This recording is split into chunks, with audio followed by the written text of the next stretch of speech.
కదా కమ్యూనిటీ చాలా ఏదైనా. కమ్యూనిటీలు ఉంటాయి. ఆ. దాన్ని అఫ్ తీసుకెళ్ళి కోర్స్ తొలి కార్పొరేషన్ చైర్మన్ గా చరిత్రలో మిగిలిపోయేది కదా. 100 సంవత్సరాల తర్వాత చూసుకున్నా 100 కూడా తొలి సంవత్సరాలు చైర్మన్. ఎవరి ఆధ్వర్యంలో ఏర్పడింది అనేది ఒక చరిత్రలో ఉంటుంది కాబట్టి సీఎం గారు ఆలోచించి కార్పొరేషన్ తొలి చైర్మన్ ఉండాలి అని వారు చెప్పడము ఫస్ట్ ఒప్పుకోలేదు, బట్ ఒప్పుకున్న తర్వాత కమ్యూనిటీకి పరిమితం చేయొద్దు అనేది.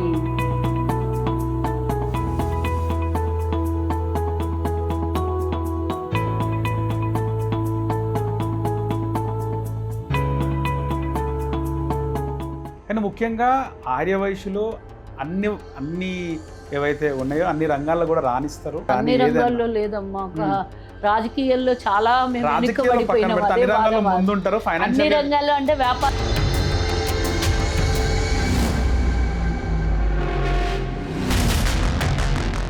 ఆర్యవైశ్యుల సంపన్నులు ఎక్కువగా ఉన్నారా? 10 మందికి ఉపాధిని కల్పించేటటువంటి ఆర్యవైశ్యులు ఈ రోజు వాళ్ళే ఉపాధి కోసం వెతుక్కుంటూ మన గోబ్యాక్ మారోడ్ ఇష్యూ జరిగింది. ఎవరినో పొమ్మడానికి మనకు హక్కు లేదు, ఎవరినో రమ్మడానికి మనకు అంత వచ్చిన వాళ్ళు వచ్చిండ్రు, వాళ్ళ వ్యాపారం వాళ్ళు చేస్తారు. చేతులు గాలిలో దీపం పెట్టి దేవుడా నూనెను రక్షించని కాదు, ఇప్పుడైనా మనం హుషారైదాం. ఏ విధంగా తెలంగాణ కొట్లాడుకున్నామో అదే విధంగా ఇక్కడ ఇబ్బంది అవుతుంది. కోయే వాయి పాన అన్నట్టు ఎక్కడ వారేసుకున్నా అక్కడనే ఏరుకోవాలి. వీళ్ళు ఇక్కడ అడక తిన్నికి వచ్చిండ్రు, ఇక్కడ సౌకాళ్ళు అయిపోయిండ్రు.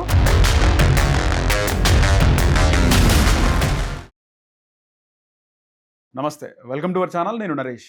ఈరోజు మన ముఖ్య అతిథి తెలంగాణ రాష్ట్ర ఆర్యవైశ్య కార్పొరేషన్ చైర్పర్సన్ కల్వ సుజాత గారు. మాట్లాడదాం.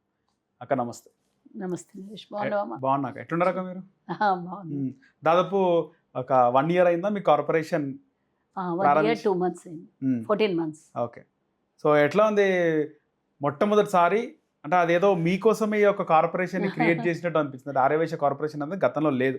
లేదు అంటే మీకోసం మీన్స్ కమ్యూనిటీ కోసం, కమ్యూనిటీ కోసం, కమ్యూనిటీలో ఉండే నాయకురాల కోసం కూడా అనుకోవచ్చు. ఆఫ్ కోర్స్ ఉంటది కదా. కమ్యూనిటీ చాలా కమ్యూనిటీలు ఉంటాయి.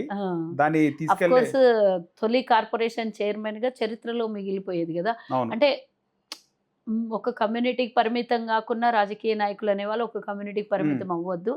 బట్ ఏంటంటే చరిత్రలో ఎప్పటికీ లిఖితపూర్వకంగా ఉండేది అనమాట. తొలి చైర్మన్ అనేది ఉంటుంది. తర్వాత వాళ్ళు వస్తారు, రెండో వాళ్ళు వస్తారు, మూడో వాళ్ళు వస్తారు, రెండోది మూడోది అని పిలువరు కదా, ఫౌండర్ చైర్మన్ అని అంటారు. 100 సంవత్సరాల తర్వాత చూసుకున్నా 100 కూడా తొలి సంవత్సరాలు చైర్మన్. ఎవరి ఆధ్వర్యంలో ఏర్పడింది అనేది ఒక చరిత్రలో ఉంటుంది కాబట్టి సీఎం గారు ఆలోచించి కార్పొరేషన్ తొలి చైర్మన్ ఉండాలి అని వారు చెప్పడము ఒప్పుకున్నాను. నేను ఫస్ట్ ఒప్పుకోలేదు, బట్ ఒప్పుకున్న తర్వాత కమ్యూనిటీకి పరిమితం చేయొద్దు అనేది. మీరు బలంగా ఉన్నది మీకు కమ్యూనిటీగా పరిమితం కావద్దు అనేది. అంటే ప్రజానాయకులం కదా, రాజకీయ నాయకులము. ఆల్రెడీ నేను ఎప్పటి నుంచో కమ్యూనిటీకి సర్వీస్ చేస్తూనే ఉన్నా.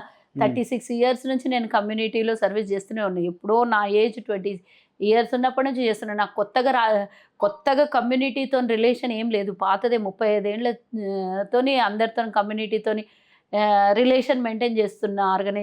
అన్ని ఆర్గనైజేషన్స్ మెయింటైన్ చేస్తున్నా. సో దట్ కొత్తగా కమ్యూనిటీ రిలేషన్ చైర్పర్సన్ అయిన తర్వాత అందరూ నాకు పరిచయం కాదు. ముందు నుంచే రాష్ట్రంలో ఉన్న ఉమ్మడి రాష్ట్రం ఉన్నప్పటి నుంచే నేను, ఇప్పటి నుంచి ఏం కాదు. బట్ ఏంటంటే ఇది అఫీషియల్గా అధికారికంగా గత ఎన్నో సంవత్సరాల కళ నెరవేరి హక్కుని సాధించుకొని ప్రభుత్వ పరంగా వైశ్యులకి కూడా ఒక స్థానం లభించాలి. మనకంటూ ఒక ప్లాట్ఫామ్ ఉండాలి. మన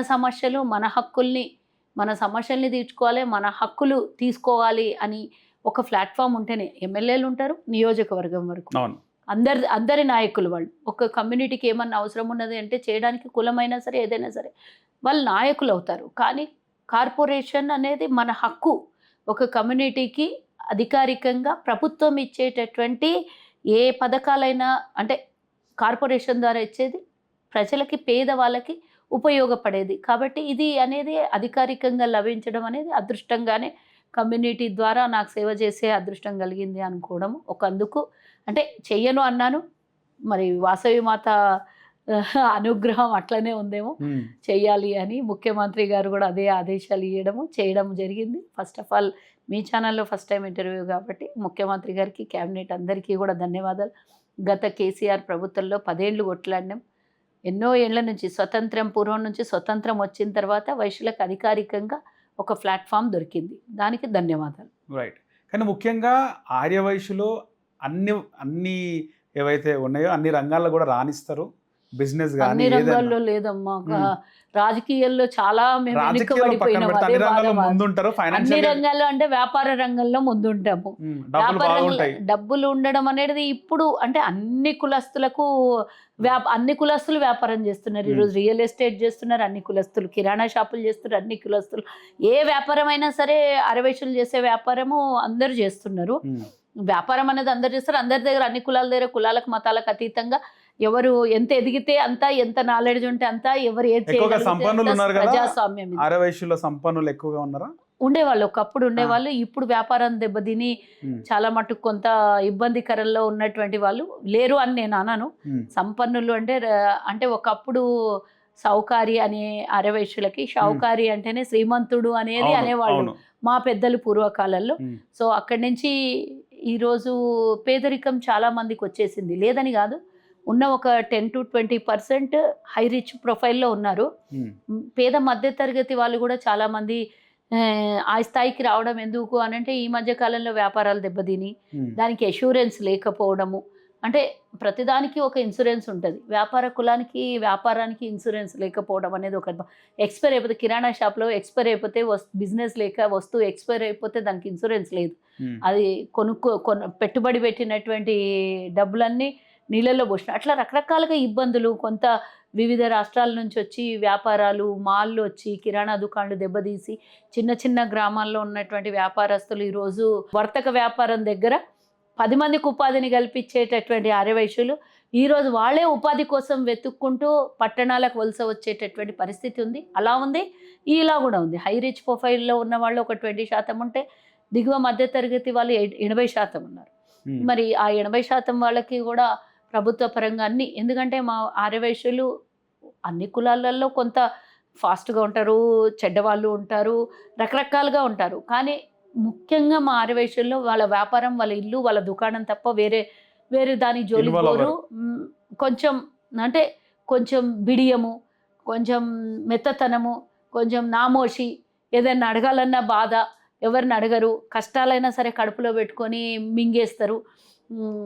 ఒకళ్ళ చేతి కింద నౌకరు చేసే పరిస్థితి వచ్చినా కానీ ఇబ్బంది పడతారు అడగడానికి. ఏ రకంగానైనా ఇబ్బంది పడతారు తప్పించి ఎవరికి అన్యాయం చేయనటువంటి కుటుంబాలు ఆ కాలం నుంచి ఈ కాలం. సో కొంతమేరకి అలాంటి వాళ్ళకు ఇబ్బంది వచ్చి వ్యాపార పరంగా దెబ్బతిన్న వాళ్ళకు ఈరోజు సబ్సిడీ రూపంలో ఏదో రుణాలు ఇస్తున్నారా? ఇవ్వాలి. ఇప్పుడు మాకు మొన్న ఈ మధ్య కాలంలో 25 కోట్ల రూపాయలు ప్రభుత్వం ప్రకటించింది అసెంబ్లీ సాక్షిగా. అవే రిలీజ్ చేయడానికి ఇప్పుడు నువ్వు వచ్చే ముందు కూడా నేను సెక్రటేరియట్కి వెళ్ళేసి వచ్చాను. మా ఆర్యవైశ్యులకు కేటాయించినటువంటి 25 కోట్లు శాంక్షన్ చేయమని అడగడానికి వెళ్ళాను. అంటే ప్రభుత్వం ఈరోజు లాస్లో ఉంది, ఆర్థికంగా ఇబ్బందుల్లో ఉంది కాబట్టి మేము 1000 కోట్ల రూపాయలు కావాలి కార్పొరేషన్కి ఏర్పాటుకని మేము డే 1 నుంచి అడిగాం.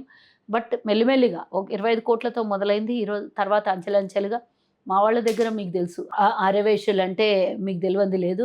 అన్నదానాలు చేసేవాళ్ళు, 10 మందికి సహాయం చేసేవాళ్ళు, 10 మందిని ఆదుకునేవాళ్ళు, 10 మందికి ఒక్క గ్రామంలో ఒక్క వర్తక వ్యాపారస్తుడు ఉంటే కూడా ఊరంతా పెట్టుబడి సహాయం అది ఇచ్చేవాడు. అన్ని రకాలుగా ఏదైనా డొనేషన్స్ కావాలంటే ముందుగా గుడైనా సరే బడైనా సరే అన్నదానమైన ఆర్యవైశ్యుడు ముందు ఉంటాడు. బట్ ఇప్పుడు మేము ప్రభుత్వం ఇచ్చింది కదా అని చెప్పి అడ్డగోలుగా వాడుకొని ముంచే రకం కాదు. ఇచ్చిన దానికి వ్యాపారం అభివృద్ధి చేసుకునేటటువంటి వాళ్ళు, వ్యాపారం అంటే ఎలా చేయాలనో తెలిసినటువంటి కుటుంబం కాబట్టి వాళ్ళు ఆదుకొని ఒక సిస్టమేటిక్గా వ్యాపారం లెక్కలు సిస్టమేటిక్గా ఉంటాయి కాబట్టి తప్పకుండా మా ప్రభుత్వ పరంగా ఇచ్చిన ప్రతి రూపాయిని ప్యూర్లీ నీడ్ అండ్ పూర్ పీపుల్కి అందుబాటులో ఉంచేటట్టుగా, అవసరాలు తీర్చేటట్టుగా నా సేవను అందిస్తాను.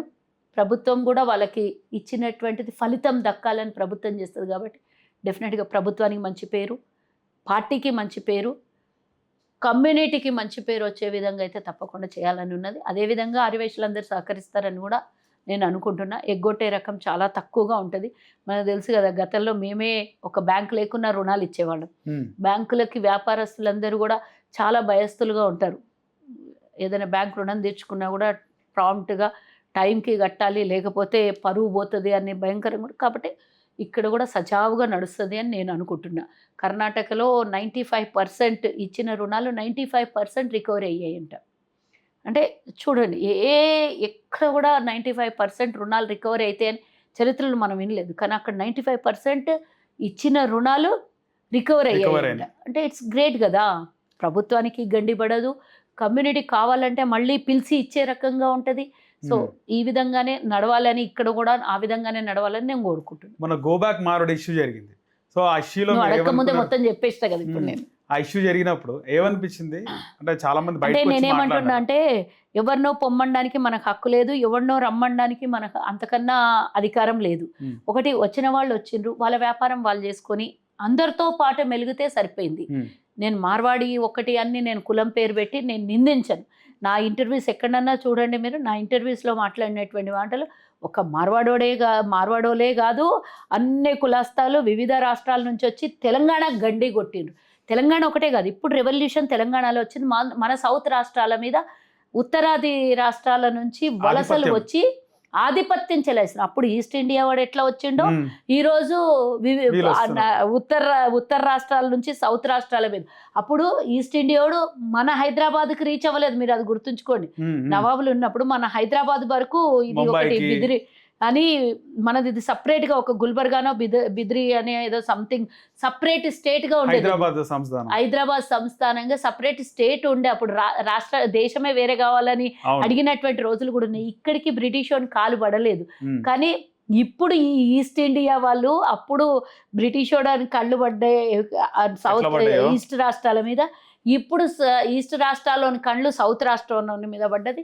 అక్కడి నుంచి వచ్చి కొంచెం పెట్టుబడి తెచ్చి ఎక్కువ లాభాలు తీసుకొని పోయి మళ్ళీ ఆ డబ్బును లాభాలను అక్కడ వాళ్ళు పెట్టుబడిగా పెడుతున్నారు. కానీ మన రాష్ట్రంలో 10 మందికి ఉపాధి కల్పించారు, మన రాష్ట్రంలో పెట్టుబడి పెట్టరు. అన్నిటికన్నా విచిత్రం ఏంటంటే, నివాసం ఉండి సంపాదించుకొని ఇక్కడ అన్ని విధాల మేము అని గొప్పలు చెప్పుకునేటటువంటి వాళ్ళు మళ్ళీ మనకు కనీసం ఈ రాష్ట్రంలో ఓటేయరు. వాళ్ళు మళ్ళీ వేస్తే పోయి అక్కడికి వేస్తారు, లేకపోతే కామ్గా కూర్చుంటారు, కానీ మనకు ఓటేయరు వాళ్ళు.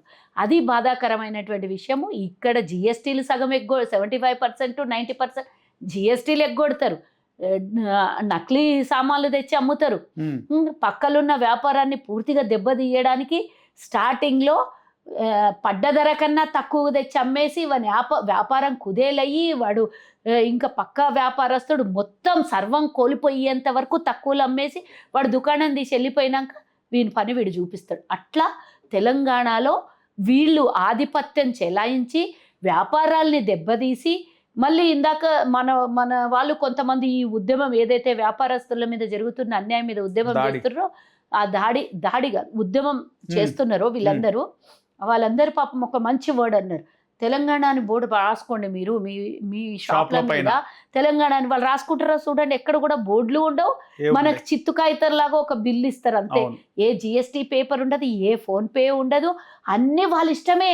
వాళ్ళు బెదిరిస్తారు, హోల్సేల్ ఇస్తాము, మా షాపులు తీసేస్తే మీకు అన్ని డబ్బులు ఎక్కువైతే మేము చాలా తక్కువ రేట్లు ఇస్తున్నాం, అదే మరి బతుకుతారా అంటున్నారు. మేము వెళ్ళిపోతే మీరు అంటే వీళ్ళు రాకముందు మనం బతకలేదా? ఈరోజు గ్రామీణ ప్రాంతాలు నేను ఒకటి అడుగుతున్నా, మనకి ఊర్లో పెట్టుబడి సహాయం ఆనాడు వ్యాపారస్తులు, కిరాణా వ్యాపారస్తులు, ఆర్యవైశ్య కోమడి సౌకర్యాలు ఇచ్చేది. ఈరోజు ఇదే వీళ్ళు ఇంత వ్యాపారం చేస్తున్నాం, నగదు వ్యాపారం చేస్తున్నాం. వాళ్ళు మనకు ఉద్దర కావాలంటే ఇస్తారా? 10 రూపాయలు అరవిస్తారా? మన ఖాతా వాళ్ళ దగ్గర ఉన్నదా? ఆ రోజు వెనుకటి నుంచి ఇప్పటిదాకా రైతులను ఆదుకున్నది మన వ్యాపారస్తులే. మరి ఎవరికైనా పెట్టుబడి సాయం కావాలంటే మన వాళ్ళే, ఎవరికైనా నలుగురికి ఉపాధి కల్పించాలంటే ఆ రోజు మన వాళ్ళు. మీరు మాకు ఉపాధి ఇయ్యరు, మళ్ళీ పెద్ద పెద్ద తోపుకాని మాటలు మాట్లాడతారు. దీనిపైన ఏమంటారు? ఉపాధి ఇవ్వకపోవడం, వాళ్ళే తెచ్చుకొని పెట్టుకోవడం, తెలంగాణ వాళ్ళని ఇవ్వకపోవడం, ఏం చెప్తారు? అదైతే చాలా బాధ కదా. ఈ రోజు నువ్వు తెలంగాణ ఇప్పుడు ఇక్కడ నిరుద్యోగ వ్యవస్థ అన్ని వర్గాల ప్రజలు కదా. నేను ఒక ఐటీ సంస్థల్లో లేకపోతే పెద్ద పెద్ద కలెక్టర్లో లేకపోతే ఐపీఎస్ ఆఫీసర్లు అనను, కింద స్థాయి నుంచి గుమాస్తా నుంచి ఐఏఎస్ వరకు ఉద్యోగాలు ఉంటాయి ప్రతి భూప్రపంచంలో ఉంటాయి. మరి అలాంటిది నీ వ్యాపారంలో నలుగురికి ఉపాధి కలిగించను నువ్వు వచ్చేటప్పుడు ఒక నలుగురిని తెచ్చుకుంటావు. మొట్టమొదటిసారి వచ్చినావు, ఆ నలుగురు నువ్వు కలిపి 5 మంది కలిపి ఒక దుకాణం వ్యవస్థ సముదాయం తయారు చేసుకుంటావు. ఇంట్లో బాగా సంపాదించుకోగానే ఆ నలుగురు పోయి 4 దుకాణాలు పెట్టి ఇంకో 20 మందిని మళ్ళీ తెచ్చుకుంటారు. ఆ 4 దగ్గర 5 మందిని మళ్ళీ తెచ్చుకుంటారు. అంటే ఈ 5 దుకాణాలు అయితే మళ్ళీ ఒక 20 మందిని ఇక్కడ తెచ్చుకుంటావు. కానీ అదే 20 మందిని ఇక్కడ వాళ్ళకి ఒక్కొక్కరికన్నా ఉపాధిస్తావా? ఇప్పటి వరకు మనకు జరిగినటువంటి అన్యాయం మీద ఎవ్వరు పోరాటం చేయలేదు. ఎవ్వరు రాలేదు. అది ఒక బాధాకరమైనటువంటి విషయం ఏంటంటే మనల్ని భయపెట్టించి వాళ్ళు బతుకుతున్నారు ఇక్కడ. మనం ఎవరమన్నా ఉద్యమం చేస్తే మనల్ని ఊకుంటారు, వాళ్ళు భయపెట్టించారు. కానీ తెలంగాణ ఉద్యమం కొట్లాడుకున్నాం, చచ్చిపోయినరు ఇక్కడ తెలంగాణ కోసం ఇంత చేసినాం, కానీ ఈ వ్యాపారాలు దెబ్బతింటున్నాయని ఏ రోజు కూడా ఎవరికి కనువిప్పు కలగలేదా? లేకపోతే మనకెందుకులే ఎవరికి వాళ్ళు బాధపడుతూ వేరే వ్యవస్థకి వెళ్ళిపోయినరు, అయితే చదువుకోవడానికో లేకపోతే విదేశాలకో ఎక్కడో పోయినరు వ్యాపారం సుధరాయించకపోతే. కానీ ఎక్కడ ఇబ్బంది అవుతుంది కోయే వాయి పాన అన్నట్టు ఎక్కడ వారేసుకున్నా అక్కడనే ఏరుకోవాలి. అది వదిలేసి మనం వేరే చోటికి వెళ్ళినాం అనేది మనం ఎందుకు గ్రహించలేకపోయినాం ఇన్నాళ్ళు. ఈరోజు ఒక ఉద్యమం వచ్చింది, ఈ ఉద్యమం ద్వారానైనా వచ్చినోడు పోవడు ఎట్లాగూ స్థిరపడిపోయాడు. కానీ వచ్చే వాళ్ళని ఆపడానికి కోసం మనం ప్రతి ఒక్కొక్కళ్ళం ఒక్కొక్క కాగడగా పనిచేయాలి. ఈరోజు నాకు జరిగింది రేపు నీకు జరుగుతుంది, ఇంకొకని జరుగుతుంది. వాళ్ళు ఇక్కడ వచ్చిండ్రు, ఇక్కడ స్థిరపడిపోయారు, మనం ఎక్కడికి పోవాలి? అంటే వీళ్ళు ఇక్కడ అడక తిన్నికి వచ్చిండ్రు, ఇక్కడ సౌకాళ్ళు అయిపోయినరు. మనం ఇడికెళ్ళి మనం దివాళా తీసి ఇంకో రాష్ట్రానికి వెళ్ళాలనా? మీరు రాను మా వ్యవస్థను దెబ్బతీసి మా వ్యాపారాలని దెబ్బతీస్తే మేము ఇంకో చోటికి పోవాలనా? హైదరాబాదులో 60 to 70% వాళ్ళ ఆధిపత్యం ఉంది. గ్రామీణ స్థాయిలలో లేకుండా ఈరోజు గ్రామీణ స్థాయిలకి 2-3 దుకాళ్ళు ఉన్న ఒక 1000-2000 మంది జనాభా ఉన్న గ్రామంలో కూడా వాళ్ళు ఎంటర్ అయ్యిండు. ఒక స్టీల్ దుకాణం వాళ్ళే, బంగారం దుకాణం వాళ్ళే, బంగారం కుదవ పెట్టుకున్నది వాళ్ళే, వెండి అమ్మేటోడు వాడే. ఈరోజు ప్రతి వ్యవస్థల్లో బట్టల దుకాణం వాళ్ళే. ఈరోజు ప్రతిదీ ఏది ఇది లేదు అది లేదు అనేది లేదు. స్వీట్ షాపులు వాళ్ళే, అన్ని రాజస్థాన్, గుజరాత్, ఉత్తరప్రదేశ్, అక్కడి నుంచి ఇక్కడికి వచ్చారు. ఈరోజు నేను మోదీని అడుగుతున్నా, గుజరాత్ మోడల్ గుజరాత్ మోడల్ అంటే మీ రాష్ట్రంలో ఉన్న వాళ్ళందరినీ మా రాష్ట్రాల మీదకి ఉసిగొల్పి పంపి మా వ్యవస్థను దెబ్బతీసి మా వ్యాపారాలని పేదోల్ని చేసి మా వ్యాపారాలన్నీ కొల్లగొట్టి మీరు వచ్చి మా మీద అజమాయిషీ చెలాయించడం అనేది ఆదర్శమా? గుజరాతీ మోడల్ అనడము. అప్పుడు కూడా గుజరాతోడే గాంధీ మహాత్ముని చంపాడు. అప్పుడు కూడా గుజరాత్ భాగస్వామ్యము కేవలం గాంధీ మహాత్ముడు తప్ప ఇట్లాంటి వాళ్ళు ఆర్ఎస్ఎస్ వాళ్ళు కానీ బీజేపీ వాళ్ళది కానీ భారతదేశ స్వతంత్రంలో ఎక్కడ కూడా వాళ్ళ పాత్ర లేదు. ఈరోజు మళ్ళీ అలాంటి వాళ్ళే ఉత్తరాది రాష్ట్రాల వాళ్ళు ఇక్కడొచ్చి ఆధిపత్యం చెలాయిస్తున్నారు. మేము ఎక్కడికి పోవాలి? సరే నేను ఎక్కడ వచ్చిండ్రు వాళ్ళని దొబ్బేస్తాం, కొడతాం, దొబ్బుతాం అనని. ఎందుకంటే ఆ హక్కు మనకు లేదు.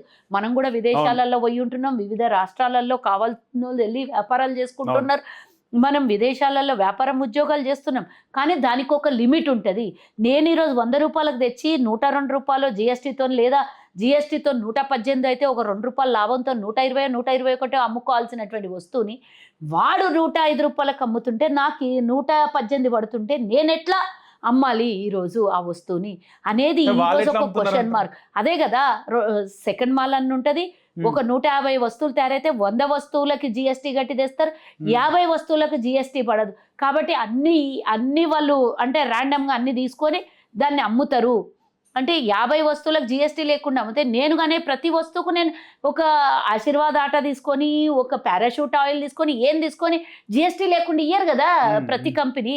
మరి నేను ప్రతి వస్తువు జిఎస్టీ కట్టుకొని ప్రభుత్వానికి జిఎస్టీ ఆదాయం తీసుకొని వస్తున్నా నేను ఈరోజు ఏంటంటే అనామకునిగా మారిపోయి వ్యాపారం దెబ్బతిని దివాళా తీసి వ్యాపారం తీసేసుకొని అన్నమో రామచంద్రాన్ని నేను ఇంకొక ఉద్యోగం కోసం బతుకు తెరువు కోసం ఎక్కడికో వలస వెళ్ళిపోయి లేదా ఎవరి దగ్గరనో పంచనబడి నేను ఉద్యోగం చేసుకునే పరిస్థితి నాకెందుకు? నువ్వు కూడా నాతో సమానంగా ట్యాక్సులు కట్టు, నాతో సమానంగా కాకుండా నాకన్నా రూపాయి తక్కువ. అప్పుడు తెలుస్తుంది ఎంతమంది ఈ రాష్ట్రంలో ఉంటారు, ఎంతమంది ఈ రాష్ట్రంలో శ్రీమంతులు అయిపోతారు, ఎంతమంది దుకాణాలు తీపిచ్చే దమ్ము మీ దగ్గర ఉంటుందో ఆ రోజు తెలుస్తుంది కదా. ఇష్యూ జరిగినప్పుడు ఏదైనా ముఖ్యమంత్రితో మీరు మాట్లాడినా ఇష్యూ ఆల్రెడీ మేము పిసిసి గారితో మాట్లాడినాము, ముఖ్యమంత్రి గారి దగ్గర మాట్లాడినాము. అయితే ఈ విధమైనటువంటి ఎవరైనా అరాచకాలు కానీ ఎవరైనా చట్టానికి విరుద్ధంగా పోతే ఎవరిని ఉపేక్షించము. చట్టం దాని పని అది చేసుకుంటూ పోతుంది. ట్యాక్స్ అయినా కానీ విజిలెన్స్ అయినా కానీ లేకపోతే కన్జ్యూమర్ వాళ్ళైనా సరే వెయిట్ అండ్ మెజర్స్ అయినా సరే వాళ్ళ పని వాళ్ళు చేసుకుంటూ పోతున్నారు, చేస్తారు అని సీఎం గారు చెప్పారు. మేము దానికి కట్టుబడి ఉన్నాము. మనకు తెలంగాణ ప్రజలు సంతోషంగా ఉండాలి. తెలంగాణ ముఖ్యంగా స్థానికులం మేము. మాకు స్థానికంగా భద్రత కలగాలి, చట్ట భద్రత ఉండాలి, అన్నీ ఉండాలి కదా. ఇప్పుడు మనకు వద్దు అనుకొని మనం పోతే వేరు, కానీ ఎవరో మనల్ని దిక్కులేని వాళ్ళని చేసేసి మన వ్యాపారాలు దెబ్బతీసేసి దివాళా తీసేసి ఒకరి వల్ల మనం నష్టపోవడం అది వద్దు కదా. మనకు భద్రత కావాలి, అదే కోరుకున్నాం. ముఖ్యమంత్రి గారు కూడా దాని మీద రిప్లై ఇవ్వడం జరిగింది మేము అడిగిన దానికి. సో ఇప్పటికీ కూడా ఈ జరిగినటువంటి విధ్వంసం, జరిగినటువంటి ఆ కష్టాలని ఒక్క ప్రభుత్వం ఒక్కటే కాపాడేటటువంటి చేతులు గాలిలో దీపం పెట్టి దేవుడా నువ్వు నన్ను రక్షించని కాదు, ఇప్పుడైనా మనం హుషారైదాం. ఇప్పుడైనా మనం ఏ విధంగా తెలంగాణ కొట్లాడుకున్నామో అదే విధంగా నా వ్యాపారం నాకు భద్రంగా ఉండాలని మనం కొట్లాడుకుందాం. పక్కలో ఎవడన్నా కొత్తోడు వస్తున్నాడంటే రానియకుండా చూసుకోవాల్సినటువంటి బాధ్యత మనది. అది కూడా ప్రభుత్వం వచ్చి వాడిని రానియకుండా చూడదు కదా. కాబట్టి మన పక్కలోడు వస్తే మనమందరం యూనిట్ అవుదాం. అందరం యూనిట్ అయ్యి వాడు రాకుండా కాపాడుకుందాం. వచ్చినా ఒకవేళ ఉన్నోడు కూడా జిఎస్టీ లేకుండా డూప్లికేట్ మాల్ అమ్మి మనకు ఇబ్బంది పెట్టి రకరకాలుగా మనల్ని రీఫిల్ చేంజ్ చేసి, ఎక్స్పైర్ని రీఫిల్ చేంజ్ చేసి ఇవన్నీ రకరకాలుగా చేస్తారనేది నాకున్నటువంటి అవగాహన. మీరేమన్నా ఇన్స్పెక్షన్ లాంటిది చేద్దాం అనుకుంటారా? చేయాలని అవసరం వస్తే చూద్దాం. చట్టం ఏమంటారు అంటే ఒక రెవల్యూషన్ వచ్చింది కాబట్టి చూద్దాం. ఒకవేళ ముఖ్యమంత్రి గారి ఆదేశము, ప్రభుత్వం ఆదేశము ఇంకేదైనా వస్తే నిజంగా బాధపడుతున్నారు వాళ్ళు వ్యాపారం చేయలేక వ్యాపారస్తులకు తప్పకుండా అండగా ఉండాలి. ఎందుకంటే నేను కూడా వన్ ఆఫ్ ద సఫరర్.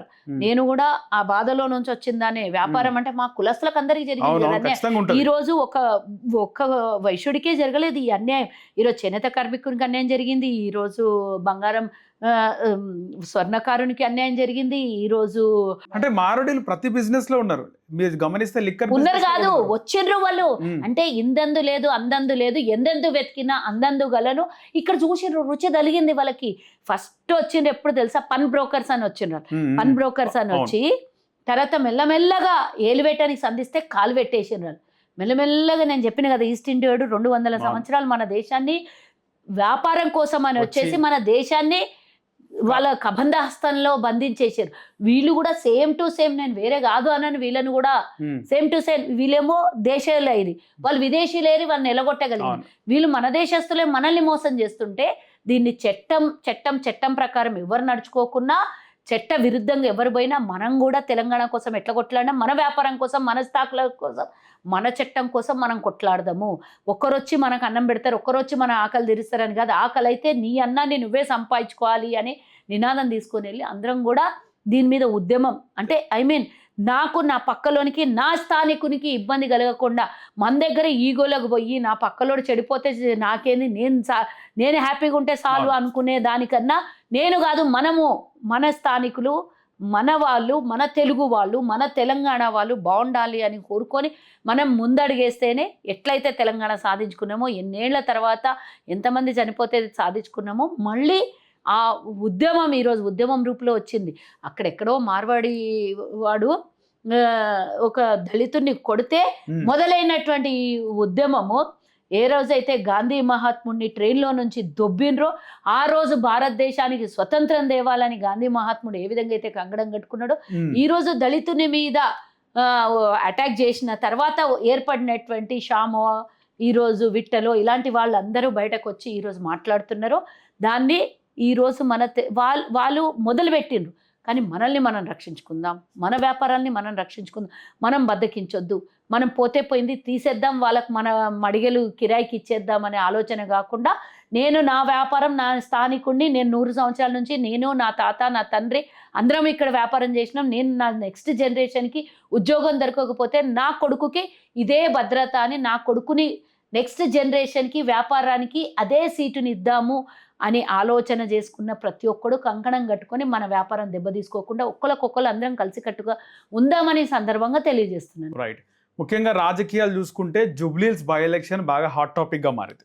చూస్తే అంటే గతంలో బీఆర్ఎస్ ఏ విధంగా చేసిందో మీరు చూస్తే బై ఎలక్షన్స్లో ఎక్కడైతే కార్యక్రమాలు చేయడమో, కోట్ల రూపాయల అభివృద్ధి శంకుస్థాపనలు ఇవన్నీ ఎట్లయితే చేసినారో గతంలో రాజగోపాల్ రెడ్డి రాజీనామా చేసినప్పుడు, ఇప్పుడు కూడా జూబ్లీహిల్స్లో అదే జరుగుతుంది. బై ఎలక్షన్ సంబంధించి కాంగ్రెస్ పార్టీ పెద్దలందరూ కూడా బాగా ఓపెనింగ్లు, శంకుస్థాపనలు ఇవన్నీ చేస్తున్నారు. పైగా చాలా మంది సీనియర్లు కూడా పోటీ పడుతున్నారు. ఏం చెప్తారు దీని మీద? సీనియర్లు పోటీ పడుతున్నారంటే ఒక టికెట్ మీద పోటీ పడే హక్కు ఎవరికైనా ఉంటుంది, అది వేరే. అదంతా 30 మంది 40 మంది కూడా ఉండొచ్చు, 50 మంది కూడా ఉండొచ్చు. అంత పోటీతత్వం ఉంది అనుకుందాం. అది పక్కన పెట్టేయండి. ఎవరికైనా టికెట్ కావాలి రావాలి ఆశ ఉంటుంది కదా, శాసనసభ్యుని కూడా చట్టసభలో కూర్చోవాలని ఆశ ఉంటుంది, అది పక్కన పెడదాం. పార్టీ అంతర్గతంగా లీడర్ల వ్యవహారం గురించి నేను మాట్లాడదలుచుకోలేదు. ఏఐసిసి ఎవరిని ఫైనల్ చేస్తుందో డిసిషన్ తీసుకుంటుందో ముఖ్యమంత్రి గారు వాళ్ళ పేరు అనౌన్స్ చేస్తారో ఆ రోజు అందరం వారి కోసం పనిచేద్దాం. ఇప్పుడు పార్టీ కోసం ప్రభుత్వంలో అక్కడ శాసనసభని గెలిపించుకొని చట్టసభలో కాంగ్రెస్ పార్టీ నాయకుడిని కూసబెట్టుకుందామని ఒక కంకణంతో పనిచేస్తున్నాను తప్పించి అక్కడనే శంకుస్థాపన మునుగోడు బై ఎలక్షన్స్ లో ఏ విధంగా కేసీఆర్ వందలాది కోట్లాది హామీలు ఇచ్చిండు, నెరవేర్చలేదు. ఈ రోజు మా ప్రభుత్వం వచ్చిన తర్వాత 8.5 లక్షల కోట్ల అప్పున్నా కూడా ఒక్కొక్క హామీల్ని నెరవేరుస్తున్నాం. జూబ్లీహిల్స్ బై ఎలక్షన్ కోసం అయితే రాష్ట్రంలో ఇంకా ఎన్నో మేము అబద్ధాల హామీలు జీవోలు పాస్ చేయొచ్చు, ధనాధన అట్లా చేయట్లేదే. ఒక్కొక్కటి 9,000 కోట్ల రూపాయలు రైతులకు ఇస్తామన్నా ఆ జూబ్లీహిల్స్ ఎన్నికలకే సంబంధం లేదు కదా, అది ఇచ్చేసినాం. ఈరోజు సన్నబియ్యం ఇస్తున్నాం, జూబ్లీహిల్స్కి ఒక్కడికి సంబంధం లేదు కదా, అది పాస్ చేసినాం. ఉచిత బస్సు జూబ్లీహిల్స్కి సంబంధం లేదు కదా, 10 లక్షలు. అదే నేను చెప్తున్నా, నేను అందుకే చెప్తున్నా, వచ్చిన 20 నెలల నుంచి ఈ రోజు వరకు ఏ ఒక్క రోజు కూడా ఇచ్చిన హామీల మీద కాకుండా ముఖ్యమంత్రి గారు రెస్ట్ తీసుకున్నటువంటి రోజు లేదు. అదే దాని మీద పనిచేస్తున్నటువంటి మా ప్రభుత్వం, మా యంత్రాంగం, మా క్యాబినెట్, మా నాయకులందరూ దాని మీద పనిచేస్తున్నారు తప్పించి ఏదో జూబ్లీహిల్స్ ఎన్నికల కోసం చేస్తానంటే అసలు ఎవరు కూడా అసెంబ్లీలో కానీ ఎవరు కూడా సెక్రటేరియట్లో కానీ ఎవరు కూడా నియోజకవర్గాల్లో లేకుండా అందరు పోయి ఆనే కూర్చోవచ్చు. కేసీఆర్ అట్లా చేసి నీకు గుర్తుందా? 100 మంది ఎమ్మెల్యేలని మునుగోడులో 100 మంది ఎమ్మెల్యేలని దుబ్బాకలో దింపిన రోజులు, నెల రోజులు 200 ఇన్నోవాలు ఫార్చునర్ కార్లు 2 నెలలు అక్కడ ఉన్నాయి. కానీ మేము అట్లా చేయట్లేదే, పని చేయాలి కదా, కంపల్సరీ చెయ్యాలి. అక్కడ నగరంలో నియోజకవర్గం కదా, అవసరం లేదనుకుంటూ వచ్చి ఉండడం పొద్దున అంటే మీరు చూసిండ్రా ఇప్పుడు రోజు ఒక మంత్రిని కలిసినప్పుడు ఆయన ఖచ్చితంగా జూబ్లీహిల్స్ లో తిరగాలని చెప్పి నాకు బరాబర్ తిరుగుతారు. ఏముంది, మంత్రి ఆయన శాఖ ఇడిచిపెట్టి ఆడ కూర్చున్నాడు అంటే మీరు అనాలి. అఫ్ కోర్స్ ఎవరికి రాజకీయ పార్టీనా సన్యాసి మఠమా? ప్రభాకర్ గారు గాని నేను చెప్పేది మేము రాజకీయ పార్టీనా సన్యాసి మఠమా? కేసీఆర్ అన్నమాట నేను గుర్తు చేస్తున్నా. అఫ్ కోర్స్ మా పార్టీ మా 100% గెలుస్తాము. నమ్మకం కాదు, రాసి పెట్టుకో. ఈరోజు డేట్ టైం ఛానల్ ఈ బయట రాసి పెట్టుకో. పక్కా అసెంబ్లీ స్థానం మాదే జూబ్లీహిల్స్ బై ఎలక్షన్స్ లో పక్కా. అది మాగంటి గోపీనాథ్ చనిపోవడం ఎందుకోసమో తెలియదు కానీ కాంగ్రెస్ శాసనసభ్యుడు అసెంబ్లీలో కూర్చోవడం కోసం బై ఎలక్షన్లు వచ్చినాయి అనే చెప్పుకోవాలి. ఓకే, అంటే గతంలో చూసుకుంటే ఇది 2వ ఉప ఎన్నిక.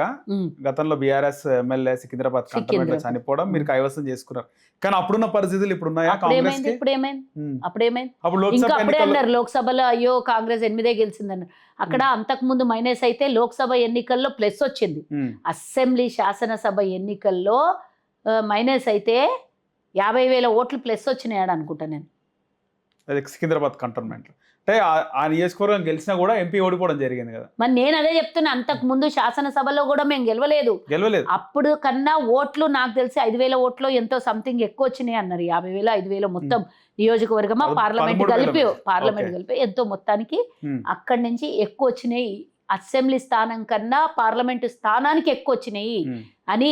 మరి అట్లాంటప్పుడు గవర్నమెంట్ ఫామ్ చేసే ముందు రావాల్సినటువంటి ఓట్లు గవర్నమెంట్ ఫామ్ చేసినప్పుడు కాంగ్రెస్ అన్ని స్థానాలు ఓడిపోతుందని మాట్లాడినప్పుడు మరి పార్లమెంట్ ఎలక్షన్లకి పార్లమెంట్ సభ్యుడు ఓడిపోయినా శాసనసభ్యుడు ఎందుకు గెలిచి పార్లమెంటు ఆ నియోజకవర్గానికి పార్లమెంటుకి ఎక్కువ ఓట్లు ఎందుకు పడినాయి? ఆ నియోజకవర్గంలో ఆ ఎమ్మెల్యే క్యాండిడేట్ ప్రస్తుతం ఎమ్మెల్యే అయిన శ్రీ గణేష్ గ్రాఫ్ కూడా బాగుండొచ్చు కదా. అంటే శ్రీ గణేష్కే పడవచ్చు కదా. ఈ రోజు తెలివైన వాళ్ళు లేరా? ఓట్లు వేసేటప్పుడు 2 ఒకదానికి ఎందుకు వేస్తారు? ఆలోచించేస్తారు కదా పార్లమెంట్ సభ్యునికి. ఎట్లా అంటే మొత్తం పార్లమెంట్ అంతా మేమే గెలవాలి కదా, ఆడొక్క జాగాలనే ఎందుకు పడాలి చెప్పండి? అక్కడ వర్క్ మంచిగా చేసుకున్నాము గెలుచుకున్నాము అనే కదా. వాస్తవానికి అక్కడ ఉన్న ఎంపీ అభ్యర్థి ఎంపీ అయిన ఈటెల రాజేందర్ ఓట్లు కూడా ఆ లోక్సభ అసెంబ్లీ నియోజకవర్గంలో పడ్డం జరిగింది. ఆ బీజేపీ క్యాండిడేట్ కూడా బాగా ఓట్లు రావడం జరిగింది. అంతలేదు చూసుకోండి. ఏవైతే శ్రీ గణేష్కి బీజేపీలో వచ్చినాయో అంతే వచ్చినాయి ఆయనకు కూడా. బీజేపీకి బాగా పడ్డాయి ఓట్లు. బీజేపీకి పడితే టీఆర్ఎస్ మైనస్ అయ్యిండొచ్చు, చెప్పలేము. మరి పడిండొచ్చు. ఒకవేళ మీ ఎంపీ క్యాండిడేట్ గట్టిగా ఉంటే 2 ఓట్లు కాంగ్రెస్ కి పడేవని కూడా అనుకోవచ్చు కదా. నేను చెప్తున్నా గతంలో కన్నా ఎక్కువగా ఎంపీ క్యాండిడేట్ గా కాన్స్టిట్యున్సీ నుంచి వచ్చినాయి. అసెంబ్లీ కన్నా పార్లమెంట్ లో కూడా ఆ పార్లమెంట్ అభ్యర్థికి ఎక్కువ వచ్చినాయి, అక్కడ లీడ్ ఇచ్చినాము. వాస్తవానికి కాంగ్రెస్ సరైన క్యాండిడేట్ పెడితే ఇంకా 3 చోట్ల కూడా గెలిచే అవకాశం ఉందని చాలా మంది. అట్లా సరైనది అనకుండా బీఆర్ఎస్ సైలెంట్ అయిపోయి కాంగ్రెస్ వాళ్ళు నోడగొట్టి బీజేపీ వాళ్ళని గెలిపించుకుంది అని అనొచ్చు కదా. అంటే సునీత మహేందర్ రెడ్డి నాన్ లోకల్, ఎవరు లోకల్ ఉమ్మడి ఈటెల రాజేందర్ లోకల్, ఉమ్మడి రంగారెడ్డి జిల్లా. ఇంకోటి తెలుసా, ఉమ్మడి రంగారెడ్డి జిల్లా ఆమె హ్యాట్రిక్ చేసింది. ఉమ్మడి రంగారెడ్డి జిల్లా ఉన్నప్పుడు ఆమె కాన్స్టిట్యున్సీలు కూడా ఆమె జిల్లా పరిషత్ చేసింది. నాన్ లోకల్ ఎవరు కాదు, వాళ్ళు ఉన్నోళ్ళు ఎవరి లోకల్ వాళ్ళు నాకు చెప్పండి, పార్లమెంట్ సభ్యులు అట్లా లెక్క పెట్టుకుంటే. ఈటెల రాజేందర్ కాన్స్టిట్యున్సీ అది కాదు. ఈటెల రాజేందర్ కాకపోయినా మరి ఆయన లోకల్ గా చాలా రోజుల నుంచి తిరుగుతున్నాడు. ఎప్పటి నుంచి? ఒక 1 year నుంచి తిరుగుతున్నాడు. అంతేగాని నువ్వు ఆయన లోకల్ ఎట్లయితాడా? లోకల్ కాడు. నువ్వు నాన్ లోకల్ అని సునీతకి ఎట్లా అన్నారు మళ్ళీ మీరు? వాస్తవానికి ఇంకా నాయకులు ఎన్ని రోజులు తిరిగింది అనేది పక్కన పెడదు. నాన్ లోకల్ అనే వర్డ్ అనేది రాంగ్ కదా. అప్పుడు ఇద్దరు నాన్ లోకల్ ఎట్లా అంటే, అప్పుడు ఇద్దరు లోకల్ అయితే ఇద్దరు లోకలే. అయితే మీరు గమనిస్తే ఈటెల రాజేందర్ హుజరాబాద్ ఎందుకు ఇప్పుడు ఆ లొల్లు ఏమిటి? అసలు లొల్లు ఇవ్వదు అవన్నీ పనికి. షామీర్పేటలో నివాసం ఉంది. అదంతా బీఆర్ఎస్ సైలెంట్ అయిపోయి బీజేపీకి ఓట్లు వేయించిన చోట 8 చోట్ల ఎక్కడైతే బీజేపీ వాళ్ళు గెలిచిండ్రో ఆ చోట్ల ప్రతి చోట వాళ్ళు కనీసం డిపాజిట్ ఓట్లు మొత్తం డైవర్ట్ అయిపోయి బీజేపీకి పడ్డాయి. ఇప్పుడు ఆ పార్లమెంట్ ఎలక్షన్ నెత్తి నొప్పి ఎందుకు? ఇంత ఇంటర్వ్యూ తలకాయ నొప్పి. సరే, ఇప్పుడు జూబ్లీహిల్స్ కి సంబంధించి చాలా మంది సీనియర్లు, ఇప్పుడు అంజన్ కుమార్ యాదవ్ కూడా మాట్లాడుతున్నారు. అడుగుతారు, అడగడంలో తప్పేముంది, ఎవరైనా అడగొచ్చు. మా దగ్గర పార్టీ లైన్ క్రాస్ చేసి లైన్ ఎందుకు అవుతుంది? అది లైన్ ఎందుకు? పార్టీ లైన్ ఎందుకు అవుతుంది? నాకు కావాలని కొంచెం అగ్రెసివ్ గా మాట్లాడినాడు. ఎవరైనా వాళ్ళ హక్కును వాళ్ళు అడుగుతున్నారు. మా దగ్గర స్వేచ్ఛ ఉంటది. కడుపులో ఒకటి మీద ఒకటి పెట్టుకొని ఎవరు మాట్లాడరు. అట్లా కడుపులో పెట్టుకునేది ఉంటే మీద మాట్లాడాడు కదా, అడుగుతున్నాడు. అడిగితే అది అధిష్టానం చూసుకుంటది ఎవరికి ఇవ్వాలి టికెట్ అనేది. రేవంత్ రెడ్డి గారి చేతిలో కూడా లేదు, అది అధిష్టానం చూసుకుంటది. ఆయనకు హక్కు ఉండి, ఆయనకు వచ్చే శక్తి ఉండి, ఆయన అన్ని విధాల అర్హుడు అంటే ఏఐసిసి చూసుకుంటుంది. దాంట్లో నా ఇన్వాల్వ్మెంట్ ఏంది? నాకు డిస్కషన్ చేస్తే నేనేం చెప్తా దాని గురించి? ఎవరైనా అడగొచ్చు. కల్వ సుజాత కూడా అడగొచ్చు టికెట్, దాంట్లో ఏం అభ్యంతరం. అడుగులో తప్పేముండదు. చెప్తున్నా నేను, హక్కు ఎవరికైనా ఉంటది అన్న.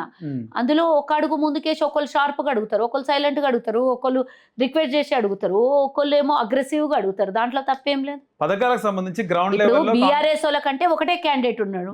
కాంగ్రెస్ కి అనంతంగా క్యాండిడేట్లు ఉన్నారు కదా. అది కూడా మైనస్ అనుకోవచ్చు కదా. ఎందుకు అనుకుంటారు? ప్రజలు ఒకటి ఫిక్స్ అవుతారు కదా. ఎప్పుడు ఫిక్స్ అవుతారు? అది డేట్ డిక్లేర్ అయిపోయి అనౌన్స్మెంట్ అయినాక, నోటిఫికేషన్లు వచ్చినాక ఆటోమేటిక్ గా క్యాండిడేట్ ని డిక్లేర్ చేస్తాం కదా. కాంగ్రెస్ ఇప్పుడు వెళ్ళి అందరి దగ్గర పనిచేస్తుందా లేదా అనేది ఇంపార్టెంట్ కదా. ఎప్పుడైనా ఎవరు గ్రూపులు ఉన్నాయి కాంగ్రెస్ లో? బీజేపీలో గ్రూపులు ఉన్నాయి, టీఆర్ఎస్ లో గ్రూపులు ఉన్నాయి, మా గ్రూప్ లేడు. క్యాండిడేట్ అన్న భర్త చనిపోయింది కాబట్టి సానుభూతి ఇంకో క్యాండిడేట్ ని నిలబెడితే థూ అని ఊస్తారు వాళ్ళకి నోట్లు. కాబట్టి వాళ్ళు ఒకటే క్యాండిడేట్ ని నిలబెట్టుకోవాలి. నేను ఒక క్యాండిడేట్ ఉన్నాడంటే గ్రూపులు లేవలేదు. వాళ్ళ కొంపలనే 4 గ్రూపులు ఉన్నాయి. ఇక మళ్ళీ క్యాండిడేట్లు జూబ్లీహిల్స్ అనలేను నేను.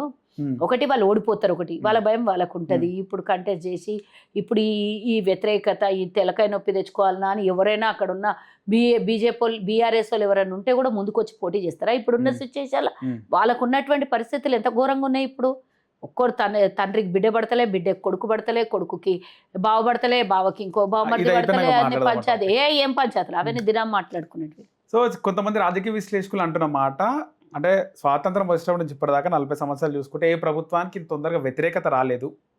కాంగ్రెస్ ప్రభుత్వానికి వచ్చిన వ్యతిరేకత, ఒకవైపు ముఖ్యమంత్రి ఇంత కష్టపడుతుంది ఇవన్నీ చేసినా కూడా వ్యతిరేకత వస్తుంది. ఏంది అసలు దీని ఫాల్ట్? వ్యతిరేకత ఏం లేదు, దాన్ని చూపిస్తున్నా అంతే. బూత్లో పెట్టి చూపిస్తుంది, సోషల్ మీడియాలో చూపిస్తున్నారంట. సోషల్ మీడియా ఇదివరకు కూడా 100 సంవత్సరాల కింద లేకుండే కదా. ఇప్పుడు సోషల్ మీడియా ఉంది. అప్డేట్లలో 100-200 మందిని పెట్టి దుబాయ్లో వాళ్ళకి శాతనైంది కదా ఒకటే కాబట్టి నడిపించుకుంటున్నారు. బీజేపీ వాళ్ళు అయితే ఎప్పటి నుంచో ఉన్నారు, 75,000 మందిని పెట్టి నడిపించుకుంటున్నారు. మాకు అట్లా అంతమందిని పెట్టి డబ్బులు ఇచ్చి నడిపించుకునేది లేదు. మాకు మేము చేసిన సేవ ప్రజలకు అందుతుందా లేదా? ప్రజాపాలనలో ప్రతి ఒక్కడు ఈశ్వరుడు ప్రతి ఒక్కరిని ఇంటింటికి పోయి అన్నం పెట్టాడు. ఈశ్వరుడు ఆశీర్వాదం ఇస్తే అందరికీ కడుపు నిండా అన్నం దొరికేటోళ్ళకి. ఇస్తున్న హామీలు అన్ని కాలేదు కదా. పెన్షన్లు ఏమైనా వికలాంగులు 6,000 అడుగుతున్నారు. వాళ్ళలాగా దోపిడీ చేసే ప్రభుత్వము కాదు ఉన్నది. ఒక్కొక్కటి సర్దురుతున్నాము. December 9కే ఇస్తున్నాడు. అని చెప్పిండు. ఏమి ఇస్తా అన్నాడు? డిసెంబర్ 6 గ్యారెంటీల గురించి. 6 గ్యారెంటీలకు సంబంధించి ప్రతి ఒక్కటి అట్లా అంటే చాలా హామీలు ఉంటాయి. అన్ని 1వ తారీఖున నెరవేర్చడానికి చెప్పిండు కదా రేవంత్ రెడ్డి. కుబేరుంది అక్షయ పాత్ర ఏమి ఇవ్వడేం పట్టుకొని రారు. ధనిక రాష్ట్రాన్ని పేద రాష్ట్రంగా చేసిన దుర్మార్గులను అడుగు ఫస్ట్ పోయి. అంటే ఎందుకు అట్లా వాళ్ళని అడుగు, ఆ దుమ్మిడిగాళ్ళని, ఆ దొంగల్ని. రేవంత్ రెడ్డి ఎవరన్నారు? ప్రజలు ఏం అంటలేరు, ప్రజలు అర్థం చేసుకుంటున్నారు. ఉన్న పరిస్థితుల్లో ప్రభుత్వాన్ని గుంజుకొని వచ్చి నడిపిస్తున్నారు చూడండి, అది మొగోడి మంచితనము. అది చేస్తున్నటువంటి రేవంత్ రెడ్డి ఈ రోజు ఒక నిలబడి పారిపోలే వాళ్ళలాగా నిలబడి ఇంత కష్టాల్లో ఉన్న ప్రభుత్వాన్ని నెట్టుకొని వచ్చి నడిపిస్తూ, ఆర్థికంగా ఇబ్బందులున్నా ఆర్థిక శాఖలో ఒక్క రూపాయి లేకున్నా 1వ తారీఖు రోజు జీతాలు పడుతున్నాయి చూడు, అది గొప్పతనం. నువ్వు అన్నీ ఉండి బిచ్చపోలం చేసి దివాళా దీపించినావు. నువ్వేం నేను కూడా మంచి పథకాలు ఇచ్చినా కదా, మేము కూడా ఇచ్చినాం మంచి పథకాలు. ఏమి ఇచ్చాను? ఇప్పుడు కళ్యాణ లక్ష్మి ఇచ్చినాం, ఇప్పుడు పెళ్లి అయితే పైసలు లేవు, దిక్కు లేదు. అప్పుడు 1,00,000 రూపాయలు ఇచ్చినాం, 1,20,000 ఇప్పుడు ఇస్తలేమా మేము? చూపియాలన్నా ప్రతి ఇలాంటి పథకాలు చెప్పినాడు. తులం బంగారం ఇస్తాడు, స్కూటీలు అన్నాడు, అన్ని ఇస్తాం. ఇచ్చేటప్పుడు ఒక్కొక్కటి నెరవేరుస్తాం. ఆ దుర్మార్గుడు 4.5 లక్షల కోట్లు అప్పు చేసి ఉండ అనుకుంటే వచ్చే వరకు తవ్వుతా ఉంటే పాముల పొట్టల నుంచి పాములు బయటపడ్డట్లా, చీమల పుట్టల నుంచి చీమలు బయటపడ్డట్టు 9 లక్షల కోట్లు అప్పు తగలబెట్టిండు. దానికి 11%, 12% వడ్డీలకు తెచ్చి నెత్తి మీద వేసిండు. ఆ వడ్డీలను తీరుస్తూ, అసలును తీరుస్తూ 6,500 కోట్లు నెల అప్పులకు రుణాలు కడుతున్నాం. 6,000 కోట్లు ఉండింటే ఈరోజు ఇచ్చిన పథకాలకు ఆటోమేటిక్గా అన్ని ప్రజలకు అందిస్తుంటాం కదా. దొంగలు అడుగుండి పోయి మీరు చేసిన పాపానికి 6,000 కోట్ల రూపాయలు కాంగ్రెస్ ప్రభుత్వం ఈరోజు గడుతుంది. అదే మీరు దిక్కుబాల పని చేయకపోయినంటే 6,000 కోట్లు ప్రజాపాలన కోసం ఈరోజు పథకాలకు ఉపయోగపడుతుండే కదా. అవి మీరు చేసిన దిక్కుమాల పనికి వడ్డీలకే పోతున్నాయి కదా. మేము కట్టినటువంటి ప్రతి రూపాయి ట్యాక్స్ని వడ్డీలు కడుతున్నాం కదా. ఈ వడ్డీలు ఎవరికో తినిపించడానికి మా మీద నెత్తి మీద భారం వేస్తున్నారు ఎందుకు? తెలంగాణ 4 కోట్ల మంది మీద 1,50,000 రూపాయలు అప్పెందుకు భారం పడదని ఆ దొంగలను అడుగుండి పోయి దగ్గరికి పోయి. అంటే పైసలు లేవని పథకాలు ఇస్తలేము అంతే అంటారా? ఇస్తలేం కాదు, ఇస్తూనే ఉన్నాం. ఒక్కొక్కటి నెరవేర్చి చరిత్రలో ఎవరు కూడా, కేసీఆర్ కూడా అంత ధనిక రాష్ట్రంలో కూడా 9,000 కోట్ల రూపాయలని రైతుల ఖాతాలో వేయలేదు. 9 రోజులలో రోజు 1,000 కోట్ల రూపాయల చొప్పున. డబ్బులు లేవని ఎగ్గొట్టే రకం చేసిరా? చరిత్రలో 1,00,000 కోట్ల రూపాయలు ఒక్క సంవత్సరంలో రైతుల కోసం ఖర్చు పెట్టింది ఈ చరిత్రలో. ఇదే విషయం గ్రౌండ్ లెవెల్ లో అడిగితే చాలా మంది మాకు రాలేదు, టెక్నికల్ ప్రాబ్లమ్స్ ఉన్నాయి. ఆ టెక్నికల్ ప్రాబ్లం కి మేమేం చేయాలి? దాన్ని అంటే అందరు హ్యాపీగా లేరు, ఏమంటారు దీనిపైన? అంటే నేనేమంటున్నా, అందరు హ్యాపీగా లేకపోవడం వేరే. నాకు టెక్నికల్ గా ప్రాబ్లం ఉంటే ఎదుటనికి వచ్చినాయి నాకు రాలేదని ఈగో కన్నా ఏ టెక్నికల్ ప్రాబ్లం వచ్చిందో దాన్ని షార్ట్ అవుట్ చేసుకొని వెళ్ళి లోన్ అడగండి, లోన్ క్లియర్ చేయమనండి. తప్పకుండా ఇప్పటికి కూడా ఇంకా మేము చేస్తూనే ఉన్నాం, క్లియర్ చేస్తూనే ఉన్నాం. ఏదన్నా ఇంటికి ఒక్కటే ఇయ్యాలి కదా లోన్. గబా ఎలక్షన్ల ముందు కొంతమంది ఏం చేసిర్రంటే అప్పుడప్పుడే 2 ఎకరాలు వాళ్ళ మీద వీళ్ళ మీద మార్చుకొని లోన్లు తెచ్చుకుని ఉంటారు. అవేమన్నా టెక్నికల్ ఇబ్బందులు వచ్చింటే దాన్ని ఏం చేయలేం కదా. అలాంటివి ఏమన్నా ఉంటే రుణాలను మాఫీ చేసి చూసి ఆచితూచి మాఫీ చేస్తారు. అవన్నీ బ్యాంక్ కోడ్ చేయాల్సినటువంటి క్లారిఫైని ప్రభుత్వం మీద మీరు అక్కడ పోయి కరెక్ట్గా ఆ టెక్నికల్ ప్రాబ్లమ్ని సాల్వ్ చేసుకోకుండా మా మీదనో ప్రభుత్వం మీదనో ఏదో కొంతమంది దుష్ప్రచారం చేపించి అనిపించడం వల్లనో వచ్చేటటువంటి లాభం కాదు. ఇంకా మిగతా వాళ్ళకి కూడా ఎక్కడెక్కడ టెక్నికల్ ఇష్యూస్ క్లియర్ అయితే అవి కూడా క్లియర్ చేస్తాం. మొదట్లో హైడ్రా పైన ప్రజలు పాజిటివ్గా అది నెగటివ్ ఉండే. నాగార్జున కూల్చినప్పుడు చాలా మంది చెప్పండి. నాగార్జున ఒక్కటి విషయమే కాదు, అందరు విండ్లు గులగొడుతుర్రు, పేదోళ్ళ గులగొడుతుర్రు అని నెగటివ్. సరే అయిందా? ఇప్పుడు ఏమైంది? ఏ కామారెడ్డి పోయినా, ఏ వరంగల్ పోయినా, ఏ మెదక్ పోయినా, ఎక్కడ పోయినా కూడా మా దగ్గరకు హైడ్రా వచ్చింటే బాగుండు అంటుర్రు కదా. కానీ అది రేవంత్ రెడ్డికి కానీ ప్రభుత్వం మైనస్ అయింది కదా హైడ్రా. ఎవరన్నారు? అన్ని అనుకుంటే సరిపోతుంది. చాలా మంది ప్రజలు ఏడిచిన వీడియోలు మనం చూసినాం. అందరికి అకామిడేట్ చేసింది కూడా మీరు చూడాలి కదా. చాలా మంది కాదు, కొంతమందిని ఉసిగొల్పి ఏడిపించి బాధ పెట్టించిర్రు తప్పించి నిజంగానే మనం గతంలో ప్రభుత్వాలు మారక ముందు, ఎన్నికల ముందు మీరందరూ అడగలేదా మాకు నాలాల్ని చెరువుల్ని కబ్జా పెట్టిన మీరు అడిగిన ప్రశ్న? నేను అడిగిన ప్రశ్నకు ఆన్సర్ చెప్పండి. మీరు అడిగినరా లేదా? కబ్జాలకు గురి అయినటువంటి స్థలాల్ని మీరు ప్రభుత్వానికి మళ్ళీ తిరిగి వాపస్ తెస్తారా? కబ్జాలకు గురైన కూలగొడతారా అని అడిగి మేము కూడా అదే పని చేసినాం కదా. పేదవాళ్ళకి తీసుకొని పోయి వాళ్ళకి అకామిడేట్ చేస్తున్నాం, వాళ్ళకు ఖర్చులకు డబ్బులు ఇస్తున్నాం, వాళ్ళకు మళ్ళీ మహిళా సాధికారత పెంచుకోవడానికి వ్యాపారాలలో అవకాశాలు ఇస్తున్నాం, వాళ్ళ పిల్లలకి ఏమన్నా అవసరాలు ఉంటే తీరుస్తున్నాం, అన్నీ చేస్తున్నాం. ఇది కనబడదే వీళ్ళకి? పక్కా ఇండ్లను ఇస్తున్నాం కదా వాళ్ళకి. గుడిసెలు వేసుకొని ఉన్నోళ్ళు లేకపోతే కబ్జాలకు గురైన చోట ఉంటే ఎప్పుడైనా ప్రమాదం కదా. ఈరోజు మేము తీసేయలేదు, రేపు పొద్దున పెద్ద వరద వస్తే అవి కొట్టుకొని పోతాయి కదా ఇండ్లు గుడిసెలు అన్నీ. ఖచ్చితంగా. మరి మనం అది అట్లా ఎందుకు ఆలోచిస్తలేము? మనం ప్రజల దగ్గరికి ఎందుకు ఆ మాట తీసుకొని పోతలేకపోతున్నాము? ఒక చిన్న ఉదాహరణ చెప్తాను మీకు. మీరు చెప్పుకుంటూనే ఉండండి గంట సేపు. గుడ్ల షాప్ పోతే దంద లేదన్నా, నడుస్తలేదు అన్నాడు. ఎందుకు నడుస్తలేదు అంటే హైడ్రా పేరు చెప్తుండు. హైడ్రాకి గుడ్లకి ఏం సంబంధం? నేను అదే అడిగినాను. రియల్ ఎస్టేట్ పడిపోయింది, హైడ్రా ఎవరు చెప్పిన రియల్ ఎస్టేట్ పడిపోయింది, భూములు అసలు రియల్ ఎస్టేట్ ఏం లేదు, దాని వల్ల మార్కెట్ లేవు, గుడ్లు కూడా సేల్ అవుతలేవు అంటాడు. నేనన్నా ఎవరైతే కబ్జాల కాడ, నాలాల కాడ, చెరువుల కాడ రియల్ ఎస్టేట్ చేయబోతున్నా వానికి గుండెల గుబులు ఉండాలి. అన్ని జెన్యూన్గా ఉన్నోనికి ఎందుకు భయమా? ఎక్కడ ఇబ్బంది అవుతుంది? రిజిస్ట్రేషన్ ఆఫీసులలో నాకు మొన్న ఒక ఆఫీసర్ వచ్చిండు నా దగ్గరికి. ఆయన అన్నాడు వారం రోజుల వరకు స్లాట్ దొరుకుతలేదు మేడం అన్నారు. మరి నీకు రియల్ ఎస్టేట్ పడిపోయి రిజిస్ట్రేషన్లు లేకపోతే వారం రోజుల వరకు స్లాట్ ఎందుకు దొరుకుతలేదు నాకు చెప్పు. ఇదంతా క్రియేటివిటీ క్రియేట్ చేసినటువంటిది. గుడ్లు అమ్మకపోవడానికి ఇప్పుడు గుడ్డు తినాలనుకున్నోనికి రియల్ ఎస్టేట్తో ఏం సంబంధం చెప్పు. నెల నెల జీతాలు 1వ తారీఖు వస్తున్నాయి. ఉద్యోగస్తుడు ఒక్క గుడ్డు తినేటోడు రియల్ ఎస్టేట్ చేసి గుడ్డు తినడు కదా. గ్రౌండ్ లెవెల్ పరిస్థితి ఏంటన్నది మీరు తెలుసుకోలేరు కాబట్టి ఏం లేదు ఆర్థిక వ్యవస్థ ఇబ్బందిగా ఉంది. నిజంగా చెప్పాలంటే పేద బలహీన వర్గాలకి ఈరోజు ప్రభుత్వం ఉచిత బస్సు ఇవ్వడం వల్ల ఒక 1000 నుంచి 1500 వరకు ఒక్కొక్కరికి మిగులుతుంది. దీనివల్ల గుడ్లు తినొచ్చు, మాంసం తినొచ్చు కదా. చెప్పేదేను ప్రభుత్వం వీళ్ళకు డైరెక్ట్ ఆర్ ఇండైరెక్ట్ గా సేవ్ చేస్తుందా లేదా?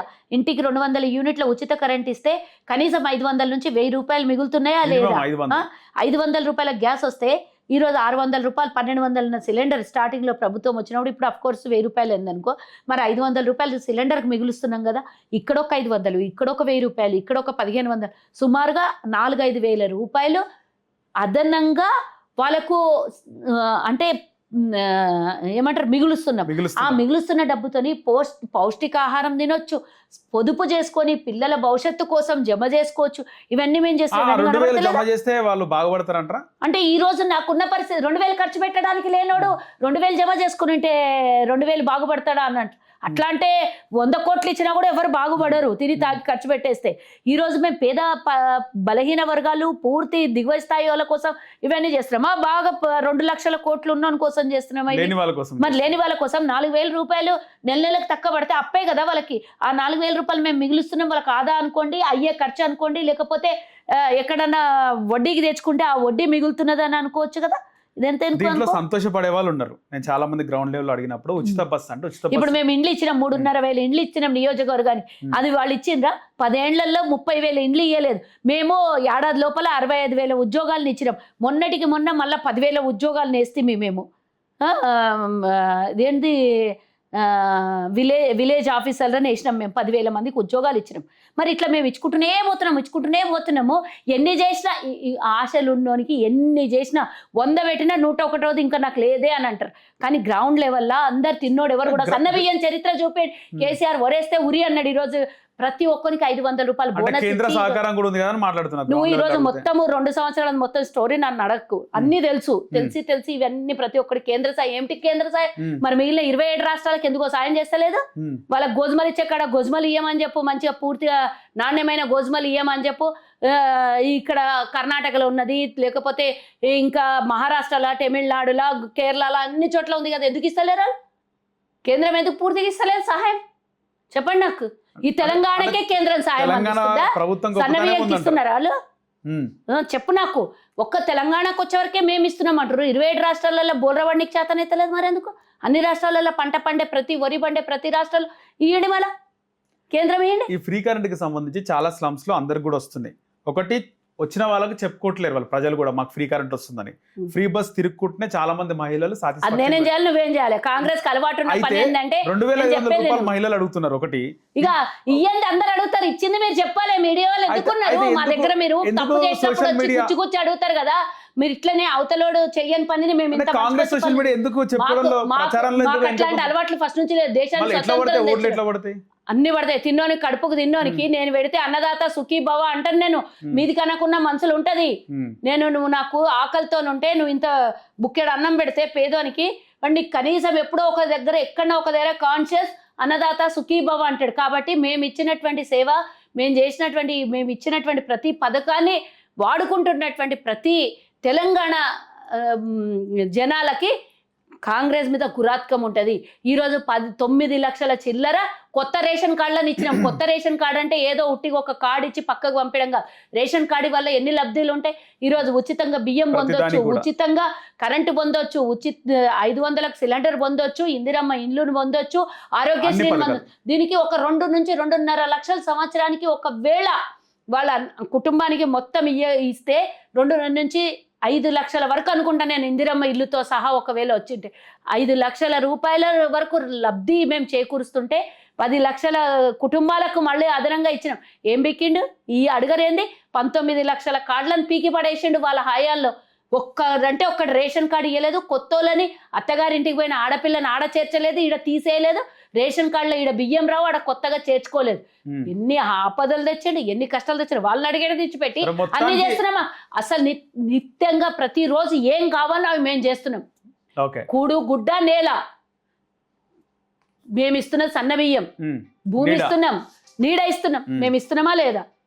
మరి ఈరోజు విద్య కోసం ఇంటిగ్రేటెడ్ విద్యాలయాల్ని 200 కోట్ల రూపాయలతో ఒక్కొక్క నియోజకవర్గాల్లో కట్టిస్తున్నాం 25 ఎకరాలలో.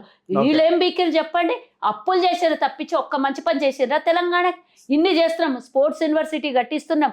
ప్రపంచంలో రికార్డు సాధించాలి. రేపు ఒలింపిక్ గేమ్లు కూడా ఇక్కడ పెట్టాలని, ఉద్యోగాలు కల్పించాలి గేమ్లలో.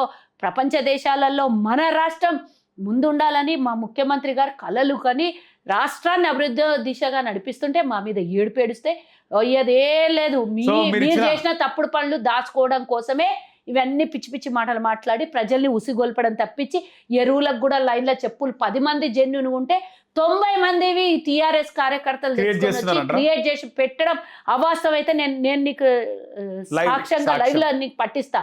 ఇప్పటికి కూడా కొంతమంది గ్రామీణ అది ఎవరెవరైతే వాళ్ళు ఉంటారో టీఆర్ఎస్ వాళ్ళే నాయకులు ఇప్పటికి కూడా వాళ్ళు ఎరువులు అమ్మే ఆఫీసర్ల దగ్గర వాళ్ళు ఉండి ఈరోజు వాళ్ళే 50 క్వింటాలు 60 క్వింటాలు దాచిపెట్టి లేదు అని క్రియేట్ చేసినటువంటి దొంగలు. వీళ్ళు చేసినటువంటి మోసానికి ఇంకా తెలంగాణ ప్రజలు ఇంకా నమ్ముతారా? సో మీరు కేంద్రం ఇస్తుందని ఆ మాత్రం ఇంకిత జ్ఞానం లేని వాళ్ళు మా మీద ఏడుస్తున్నారే. సో మొత్తానికి మీరు ఇచ్చిన పథకాల రిజల్ట్ అని కూడా జూబ్లీహిల్స్ బై ఎలక్షన్ లో చూడొచ్చు. నేనేమంటున్నా, ఈ రోజు ఎరువు జూబ్లీహిల్స్ బై ఎలక్షన్ కి అవసరం లేదు.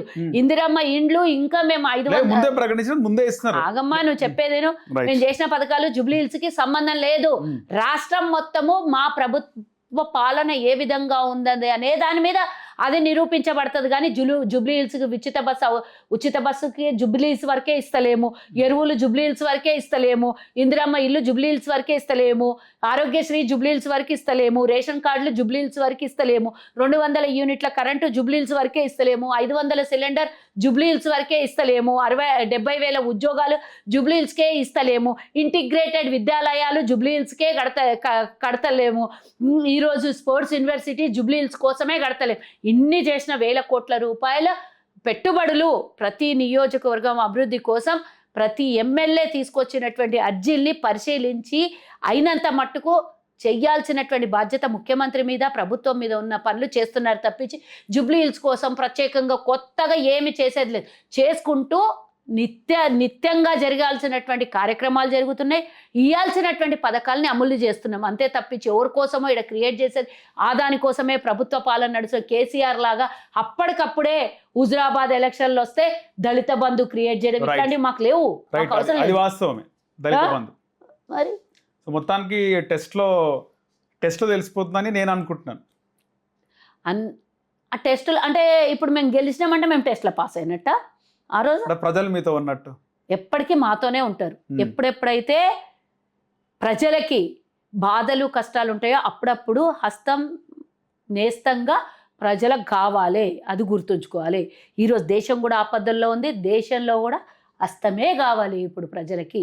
జూబ్లీహిల్స్ ఒకటే కాదు, దేశం మొత్తం ప్రభుత్వం కాంగ్రెస్ హస్తమే రావాలని కోరుకుంటున్నారు. రాహుల్ గాంధీ గారు ఇక అటు పోతివా ఓట్ చోరీ గురించి తీసుకొచ్చినాడు. అటు పోతివా ఇక ఇది అయిపోయింది గంట ప్రజలు గమనిస్తారా ఓట్ చోరీ అంత ప్రజల మైండ్ లో ఉందంటారా? నీకు తెలియాలి, నేనేం చెప్తా, నీకు తెలియాలి. నువ్వు ఓటర్ కాదా, నీ ఓటు దొంగ ఓటు. నీకు ఈ రోజు రాజ్యాంగబద్ధంగా 18 ఏళ్లకు ఓటేసే హక్కు నీకు కల్పించినప్పుడు నీ ఓటుని దొంగ ఓటు నలుగురో ఇద్దరో నువ్వు నీకు తెలియకుండా ఇంకొక ఓటు నీ హక్కుని ఇంకొకళ్ళు హరిస్తే నువ్వేం చేస్తావో అది నువ్వు నిరూపించుకో. రాహుల్ గాంధీ చెప్పాల్సినటువంటి అవసరం లేదు. నీ ఓటు నీకు భద్రంగా ఉందా లేదా, నువ్వు ఒక్కొనివే నీ ఓటేస్తున్నావా, నీకు ఇంకొకడు కూడా ఓటేస్తున్నాడా, నీ దొంగ ఓటునా నువ్వు గమనించుకోవాలి. భారతదేశం ప్రజలు గమనించాలి. వింటేజ్ కల్వ సుజాత కనబడ్డట్టుంది. బీఆర్ఎస్ ప్రభుత్వంలో కనిపించిన ఫైర్ బ్రాండ్ మళ్ళీ చాలా రోజుల తర్వాత చూస్తున్నాం. నీకు చాలా రోజులు, నేను ఎప్పుడు ఇలాగే ఉంటా. రైట్ అక్క.